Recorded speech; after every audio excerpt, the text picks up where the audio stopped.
Hey guys, it's Dee from Gastrofork here, and today I am going to be talking about a event that I went to the other day. It was called the Vancouver Science Social, and it's their first time doing it, and that's where these cool nerdy looking labs are from. And let me show you. I guess they must have printed it out, and let's see. Came in. No? Oh, okay. Anyways, they sent it to me before the event, and yeah, they're pretty cool. They look pretty nifty. I look really stupid in them, but whatever. But yeah, so the Vancouver Science Social took us to a couple places that are obviously science themed. So we started off at Science World, then we went to TRIUMF, and then the Michael Smith Labs.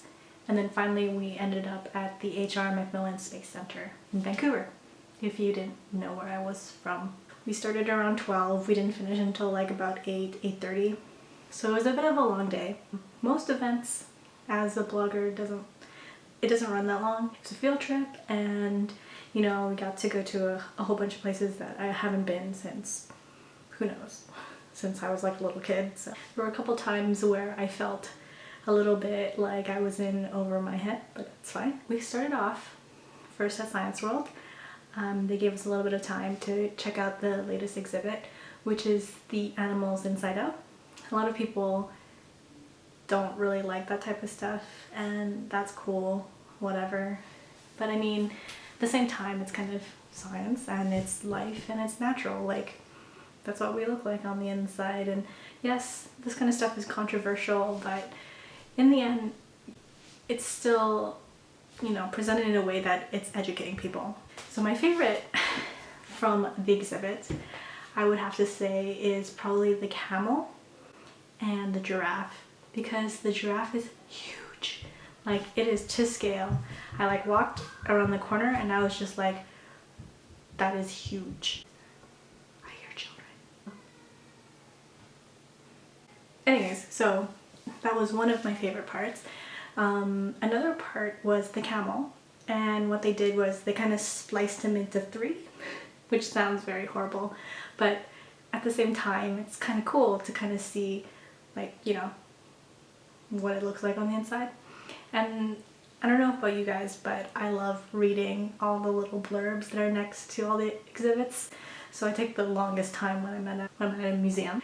But I learned that the camel's bags are actually not water, it's fat, and they keep them sustained for about, I think it's 2 weeks or 2 months.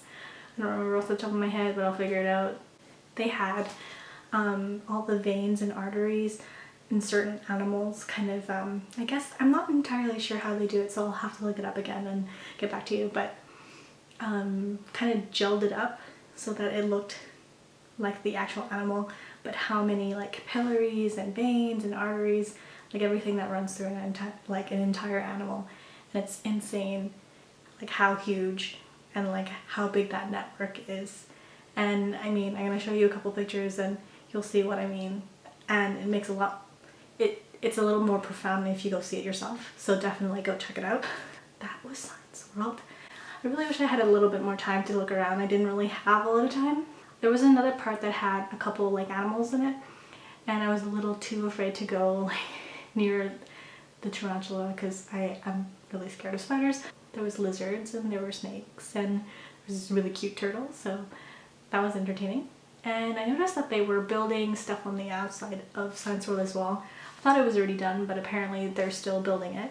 But it looks like a really cool area that kids are going to be able to play in, and it looks also like they'll be doing some shows out there, so I can't wait to see how that shapes up. It's starting to kind of remind me of the Exploratorium in San Francisco. That's why I think that, you know, I like the direction that Science World is going, and I can't wait to see what they have in store in the next couple of years. So our next stop was TRIUMF, and to be completely honest, I have no idea what it stands for, but it's basically this lab that has particle accelerators. We went through some of the crazy like areas in the back where, you know, all the magic happens, I suppose, is the best way to sum it up. And, you know, if you really want to go check it out, which I encourage you to, you can. It's not a blogger specific thing. You can totally go check it out. They have public tours all the time. It's just at UBC, so it's not that far away. Well, depending on where you are in Vancouver. I think one of the more memorable parts of that particular tour was when we went, I know this is the lamest, but I really liked when we went through kind of the like radiation checkpoint, because I felt for a second like I was in Fallout somehow and I needed some Radaway packs. Yes, so nerdy.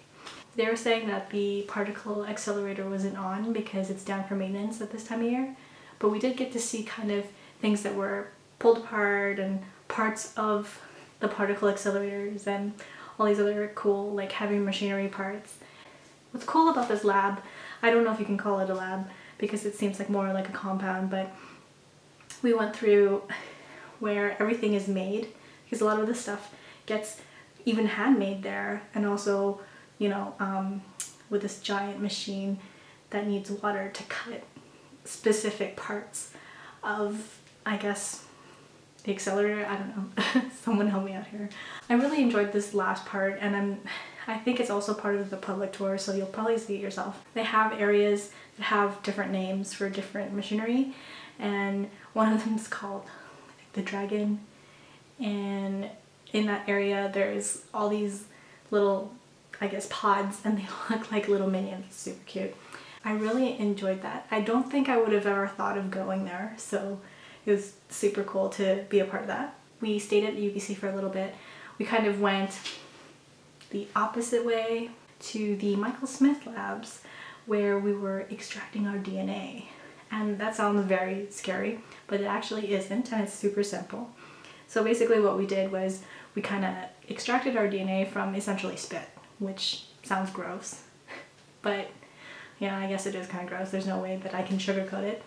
But basically what we did was we took a cheek sample, and so we swished it around saline, and then we spat it into a cup, and then put it into a test tube, and then we added soap, and then we inverted it a couple times. We let it sit for a little bit, and then you can kind of notice the difference between the soap and, oh wait, sorry, and also we added ethanol as well. So you could kind of see a little part of the cheek cells kind of clumping together, and that was kind of like our DNA, which is really creepy. What I also enjoyed, actually, which is weird because out of all the things I took away from that particular event, was that Dave Ing, he works specifically to fuse science with art and kind of make it a little bit more accessible for people who are not necessarily science oriented, but more so artistic, I suppose. And so they do a whole bunch of stuff. So they do summer camps, they have a lot of speakers come through, and one thing that really resonated with me was kind of this game design thing. So our last stop was at the Macmillan Space Centre, which I haven't been to in so long. It's in Vanier Park, and you can't miss it when you're at Vanier Park because it's the one with the giant crab. So basically we were there just kind of for a reception. We kind of checked out the Space Centre area, or demonstrate, I suppose, on a Barbie head what would happen if you took your helmet off in space, which was not lovely. I wonder if I can find a picture of it or a video. If I can, I will add it onto this video, but if not, I will put a link below. And then afterwards we got to watch a planetarium show, and it's been a long time since I've been to one of those. I swear it was probably maybe 10 the last time I saw one. So it was really cool and exciting to see yet again. It's a little bit different now because you can actually control it from an iPad. I gave a couple people the chance to do that, and as fun as it sounds, it's kind of also very dizzying if the person doesn't really know how to control it. So, you know, warning for people who get motion sickness, because it's not a good time. I think about it often, and it's kind of weird that I would, but you know, he was stressing that, you know, okay, this is our solar system, here's us in the little solar system, And you know, if you expand even further out, we're just like revolving around a sun, and near that sun is a whole bunch of other stars that, who knows, maybe have their own solar systems as well, but we're only part of a galaxy, which is part of like millions and millions and millions of different ones in the universe. So it always makes me feel like I'm a lot more smaller. You know, we're a very small world, even though, you know, we have vast oceans, we have like tall mountains, like just so much land here. It's just like nothing compared to like the size of the universe. It just blows my mind all the time. We kind of got to see that, I guess, animated for us. That was the end of the tour, and I had a lot of fun, and you should probably go check it out. I think it's really cool. I think it's not only just for kids and for people who, you know, you have to go on the school trip or whatnot.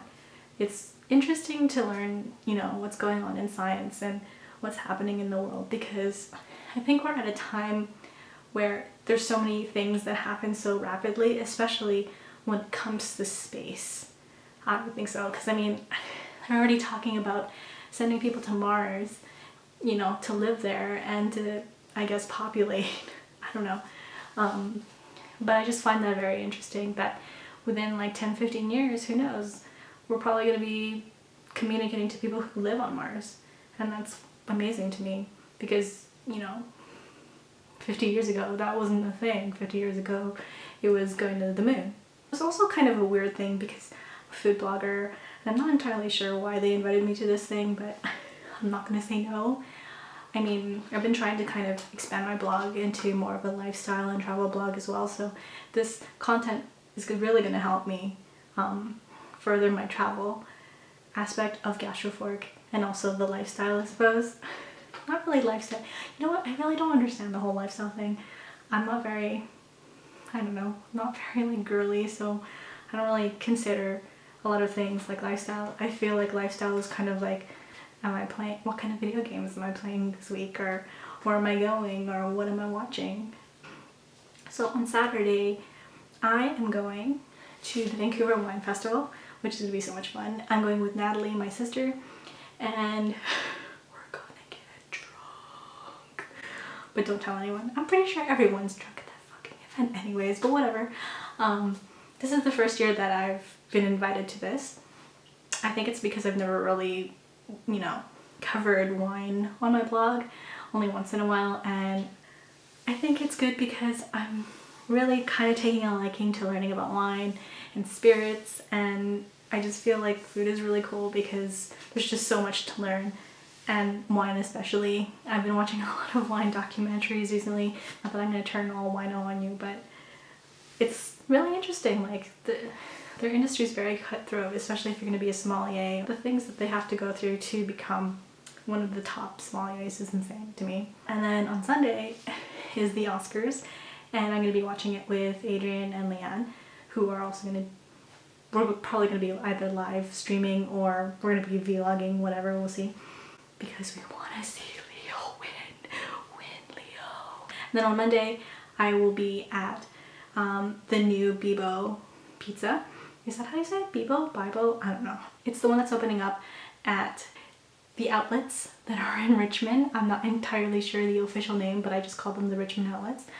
The ones that are near the airport. So they're opening up their restaurant there. So I'm invited to go check out this VIP dining thing. So hopefully I'll be able to vlog then, or vlog. And then the week, well, I guess that week as well, on Wednesday I'm going to, what is it called? The Chinese Dining Awards. To see them hand out trophies to people and also try a little bit of the food, which is going to be super cool. And I think the reason why I decided to go to that, because I really feel like it would further Gastrofork. I just felt like it was more of an opportunity to meet people who are in the community, in the Chinese community, like different types of restaurants that I would not normally get to talk to. So I'm kind of excited over that. That same week I will be judging. So I will be judging this competition of sweet and savory foods that basically you're gonna have in a hamper. you know, the type of hamper that they give to people who need food. And we get to judge that on Saturday, so that's going to be a lot of fun. Hopefully I'll be able to vlog then as well. Get to judge with Diana, one of my favorite foodies and one of my good friends. And yeah, so I think that's pretty much it. It's going to be a really crazy next week or so, and I know I didn't make... Wait, I don't need to apologize to you. I didn't make a video on Gastrofork last week, and that was because I ran out of time, but I will make up for it. There's a lot of really cool shit that's happening soon. There's going to be Easter stuff, there's going to be Batman versus Superman, because that's the thing. There's going to be some Empire stuff, because I love Empire. Yeah, and maybe, hopefully my dad and I will get together and make a Filipino recipe video. So tune in for that. On my main channel, of course. This is my vlog channel. And yeah, I will try my best to kind of update as much as possible. It's just been really hard because I don't really know what's interesting to talk about. But I have some things that I do want to talk about in the future. So hopefully you'll stick around and yeah, check it out. So yeah, thanks for watching, and I'll see you guys next time.